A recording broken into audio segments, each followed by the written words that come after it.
Good evening. मी कृतिका. तर आजचा vlog सुरू करूयात. आज असा पाऊस पडत होता, तर मस्त व्ह्यू होता आणि त्याच्यानंतर मी विचार केला की आज जेवायला काहीतरी छान करावं, म्हणून मी घेतलं चिकन करायला. तर मग चला सुरू करूयात. तर इकडे मी चिकन धुवून घेतलं होतं आणि त्यानंतर मी कापला एक मोठा कांदा आणि एक टोमॅटो. त्यानंतर मी वाटणसाठी ते कांदा आणि त्याच्यामध्ये थोडंसं खोबरं किसलेलं टाकून परतून घेतलं. मग मी इकडे चिकन करायला घेतलं, तर पहिलं तेल टाकून कांदा परतायला टाकला. मग थोडा कांदा गोल्डन ब्राऊन झाल्यावर मी त्याच्यामध्ये ॲड केलं टोमॅटोज आणि मग त्यानंतर मी 3 स्पून्स आले लसूण पेस्ट ॲड केलं. त्याच्यानंतर थोडं वाफवून घेतलं. थोडं टोमॅटो शिजल्यावर मग मी टाकलं तिखट, मीठ, हळद, गरम मसाला, चिकन मसाला, धनिया पावडर.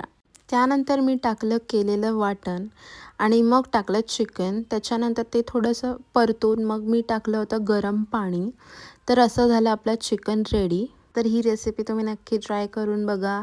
तर आजचा हा व्लॉग आपण इकडेच एंड करूया. थँक्यू.